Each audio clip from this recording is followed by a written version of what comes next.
This is Need to Know with Jeff Greenfield, Maria Hinojosa, Scott Simon, and this week, Ray Suarez. On this edition, a Colorado steel town in the process of reinventing itself is on edge as the election approaches. Both blue collar, white collar, a lot of stress, a lot of anxiety. It's all the little things. It's another bill. It's another, expense. Nobody knows what's going to happen in the next year or the next 5 years or 10 years. Main Street America, next on Need to Know. Welcome to Need to Know. Thanks for joining us. The government has released the latest job figures, and the unemployment rate is down from the previous month. This was the number of jobs created in September. That was lower than the monthly average since the start of 2012, and perhaps no government statistic matters more to people who live and work along Main Street.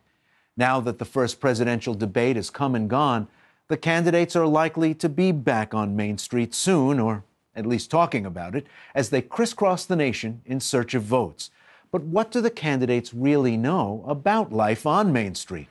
As part of our ongoing series we call Main Street America, John Larson recently visited Pueblo, Colorado, a once thriving steel town that has reinvented itself. Folks there seem to think Washington is broken, and much of their future success depends on the global economy. The people down on Main Street are turning out their lights, permanently closing overnight. The view from Main Street, it's scary. They're boarding up their buildings. The view from Main Street is uncertain. Taking down their signs, they leave their dreams behind. Nobody knows what's going to happen in the next year or the next 5 years or 10 years. When you hear politicians talk about Main Street, they sound as if they've personally spent enough time there to understand the struggles of Americans who live on Main. Folks on Wall Street and folks on Main Street have a shot at success. I understand where jobs are created. They're created on main streets and streets all over America. Well, that's great. They love Main Street. They love to put that in there and say, hey, Main Street USA, but tell me a president who's had his electricity cut off. Both presidential candidates have recently campaigned in Pueblo, Colorado, but neither set foot on Pueblo's Main Street or heard the stories you're about to hear. I just try to have faith that that we're going to stay above water and that we're going to be able to make it. Pueblo is a city of about 160,000 people with much to be proud of. Thriving hospitals, community and state colleges, a beautifully restored riverfront, and picturesque middle-class neighborhoods.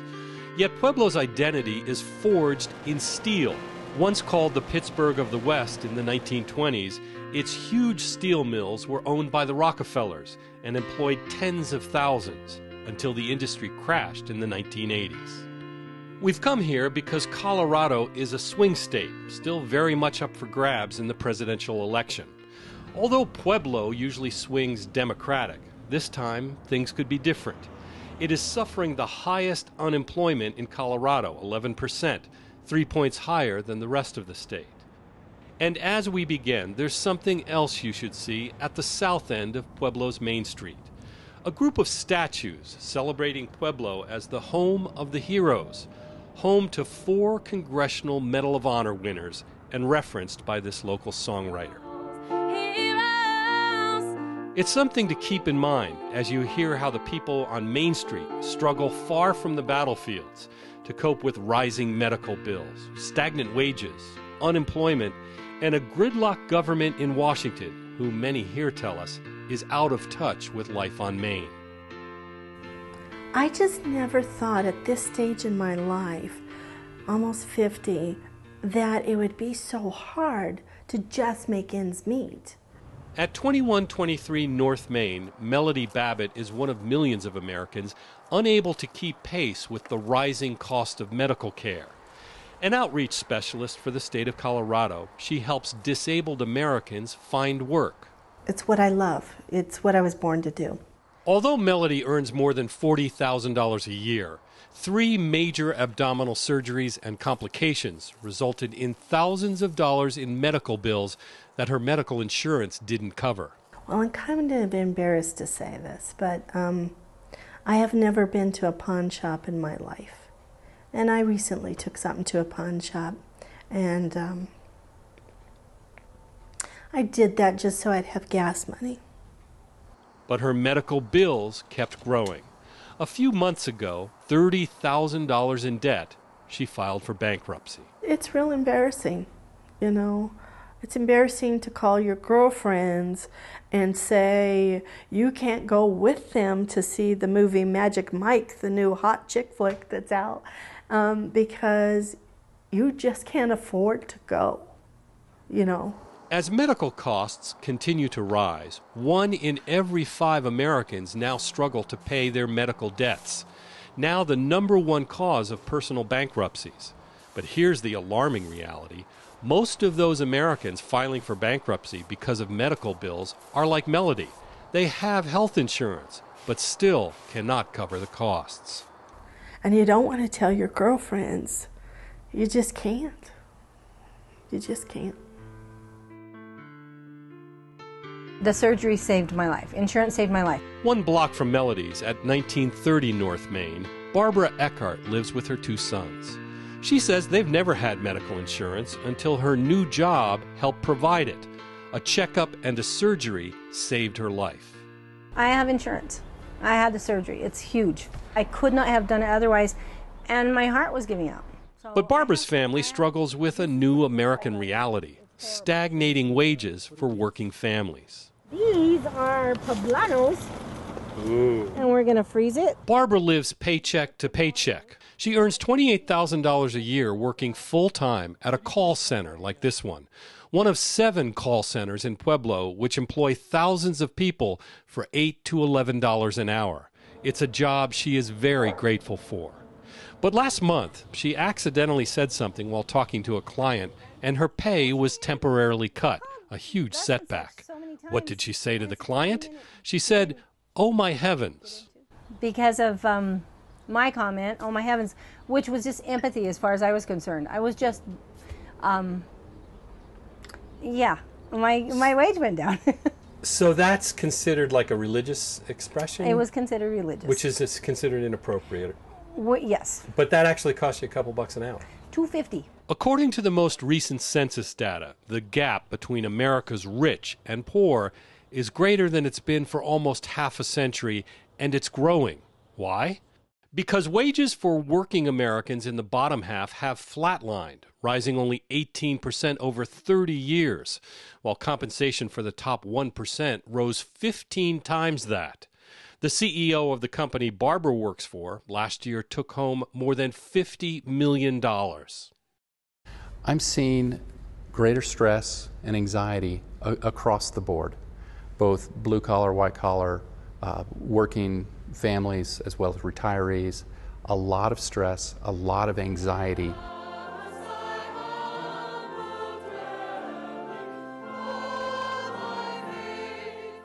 Reverend Brad Monroe is the pastor of First Presbyterian on the corner of 10th and Main.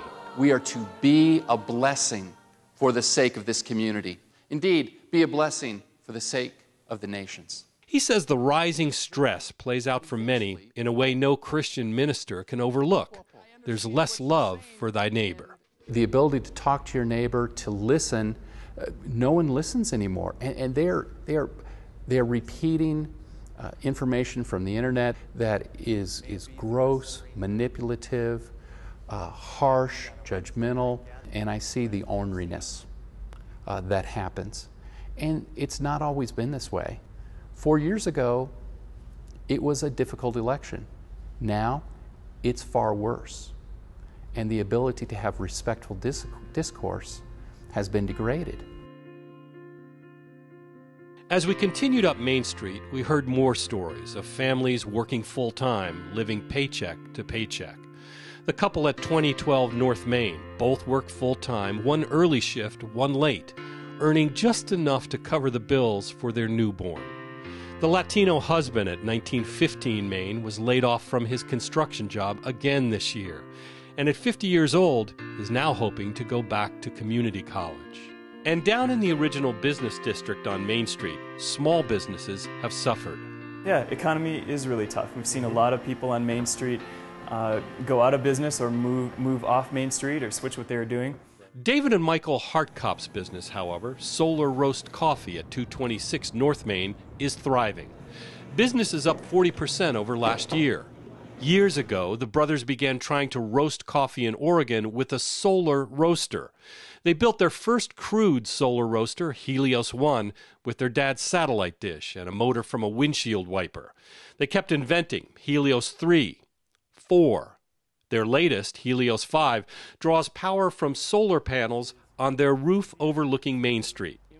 Helios 6, we're going to incorporate solar concentrators back into the mix, get some of the advantages of directly concentrating the sun. So at what point do you stop inventing? When I die.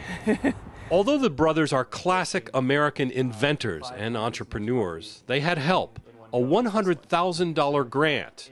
But what's different about this grant is that it comes from the people of Pueblo voting to raise taxes on themselves to help new businesses. I can't think of anybody I know that likes paying more taxes. Yet here's a community that has stepped up time and time again over the last 25 years and imposed a tax on itself because it understands the value of economic development. Jack Rink is the director of the Pueblo Economic Development Corporation at 301 North Main Street. And he says the half-cent sales tax was born in 1984 out of the deep pain of Pueblo's collapsing steel industry. The mill employed more than 20,000 steel workers at its peak. As one told me, this mill used to paint the town black. But when the bottom fell out in the 1980s, it fell hard. It was a very tough time. I mean, a lot of my friends and some of my family and that ended up getting laid off from out here. And this was their livelihood. This is what they did. So it was devastating to them. And it was very devastating to the economy here in Pueblo. Frank Papish is a third-generation steelworker, like his grandfather and father before him. He remembers the pain of the lockouts, labor wars, and the mill going bankrupt, before it was finally sold to the Russian steel manufacturer Evraz. So now we're at 2,925. Here it goes. It now employs over 1,000 union workers who make steel rails for the railroad and steel wire, all out of recycled scrap metal. Bottom line, these union jobs with medical and retirement benefits were all saved by a company from Russia. Back in the 60s, 70s, if anybody had told you were going to wind up working for the Russians, what would you have thought back then? No way. I never would have thought of it being, back then, to be owned by a foreign company. But the Russians have treated us well. They've put a lot of money into this plant already. It's very optimistic for the future. Mm-hmm. So I think it's been a good move for us. We also learned our lesson back in the steel mill days of, as a community, we really don't want to become dependent on any one industry, probably not even on any one sector. Which is why in 2008, the Pueblo Economic Development Corporation used $11 million tax money to encourage another foreigner, Vestas, a Danish company. Vestas invested about $1 billion in Colorado and built the world's largest windmill tower factory in Pueblo. It hired more than 400 employees, offering good salaries and full benefits. Brian Wood was hired as a quality specialist. Well, it was as good as it gets in the United States. To be able to start a new job with 100% medical and dental paid by the company, and 4 weeks of vacation accrued every year right from day one is just unheard of. For Wood, the Danish company was an answer to a prayer. He'd been laid off at the steel mill and was excited by the idea of renewable energy. Traditionally, it's been petrochemical, and we know that those are limited resources. So, where wind is an infinite source of energy, and it just makes sense to do that. But Wood and other Vestas employees were concerned earlier this year when Republicans in Congress threatened to end the $1 billion in tax credits that help keep the wind industry afloat. Wind power was instantly swept into the gridlocked federal budget debate and the race for the presidency. And as a result, why he's happy with wind and solar. We all like wind and solar, but you can't drive a car with a windmill on it. That's what he said about wind power. You can't drive a car with a windmill on it. Now, I don't know if he's actually tried that. I know he's had other things on his car. Even as the candidates sparred over wind power, just the threat by Congress to end the credit was enough to freeze the wind industry in its tracks and force thousands of layoffs nationwide, from Texas, Pennsylvania, and a dozen other states to Colorado. Well, when I got a phone call from my boss asking to be in his office in 5 minutes, my heart jumped. And when I got to his office and saw the plant manager sitting in there, I kind of knew at that point. 3 years after being hired at Vestas, he was let go, losing his benefits and health insurance for his family. I think it just shows you that nobody's job is safe anymore. Anthony Knopp is the plant manager at Vestas. It's frustrating because every energy company receives subsidy. Oil, natural gas, and coal and nuclear, everyone. It just so happens, though, that we get publicized because we have a credit that expires, and most of the other credits do not. In fact, he's right. Oil, gas, and coal companies have received federal subsidies and tax credits for almost 100 years and still receive billions more from the federal government than wind. But it's the wind credits that are currently caught in Washington's budget fights, frustrating thousands here in Colorado. It's scary. My wife is petrified, and now, what am I going to do? How am I going to support my family? Do I have to change careers? That's pretty hard to do at my age. I can't tell you how many folks have come up to me and say, what can we do? How do we impact this? And because we're talking not about our local government, not even about the state government, it feels as though we just don't have that ability to influence those events. That sense that the lawmakers in Washington appear increasingly deaf to the realities of Main Street was something we heard from nearly everyone here, regardless of political party or ideology. We asked everyone whether they had confidence the federal government could help solve some of the country's most pressing issues. No, I don't. I mean, the state of Colorado has backed us here, and we have a lot of faith in them. The overall government, no, I don't. I think they're so out of touch with what we actually do, who we actually are, and how people actually live. We live payday to payday, and I used to get so happy if I paid everything. Not I had extra, but if I paid everything. Obviously, you're a man of faith, but how much faith do you have in our governmental institutions? Government is so doggone dysfunctional. I'm stunned at their inability for basic communication skills. It is as if they live in a zero-sum world, and if one wins, the other loses.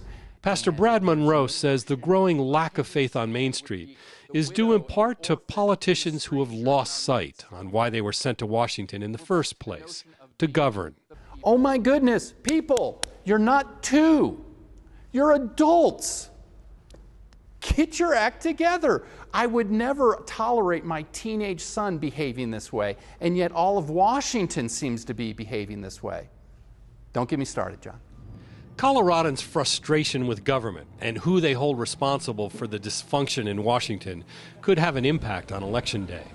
Although Obama won Colorado 4 years ago, there are more independents here now, and the continued sluggish economy worries many.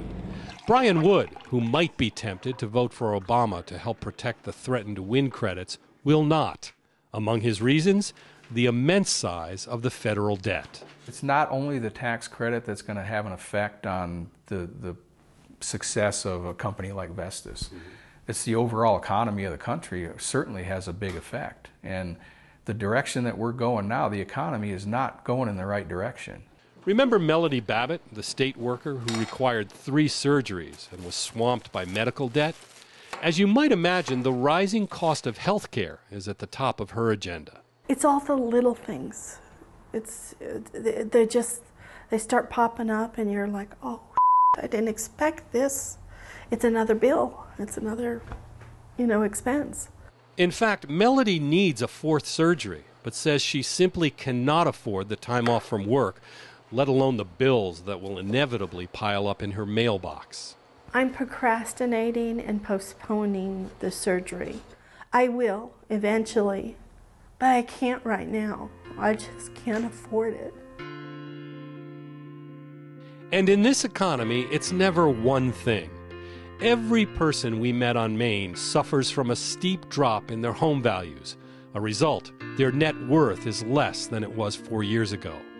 Melody's house has lost value since she bought it. The same for Barbara. Brian and his wife Sheila, a nurse, have spent their lives fixing and reselling homes. They bought this home, their biggest risk ever, right before the housing market collapsed.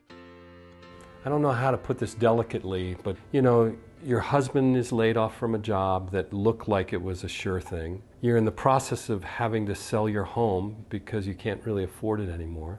You're losing your health insurance. Did you ever expect at this point of your careers, after working so hard, that it would look like this? Never, never. We have just been such hard workers. It's scary, but if you sink into that mode of thinking and that depression and everything, you're not going to get past it because that'll eat you up.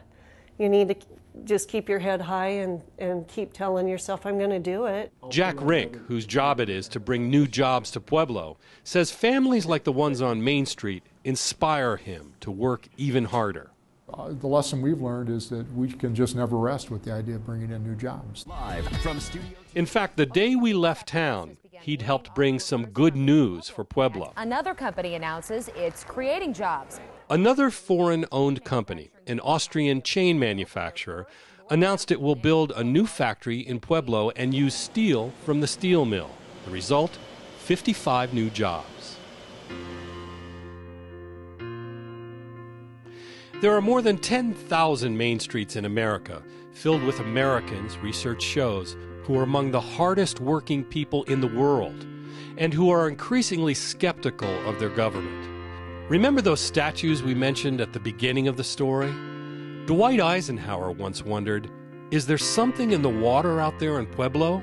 All you guys turn out to be heroes. And remember the young songwriter.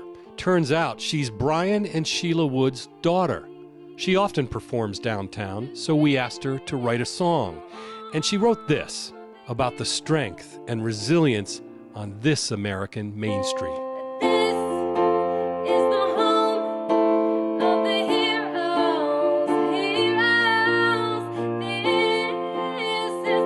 I think the view from Main Street is difficult but hopeful. I think it's difficult because these are tough times, but it is also hopeful because the love of one's neighbor has not disappeared. You might think that if you're listening to Washington's discourse, but it's alive and well on Main Street.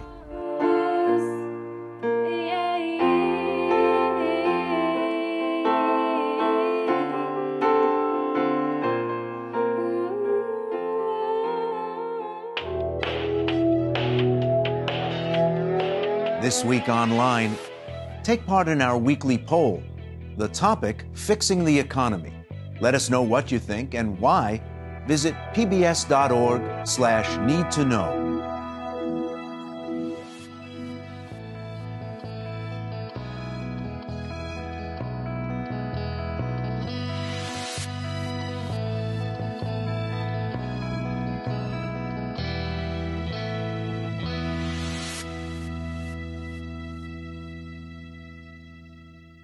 That's it for this edition of Need to Know.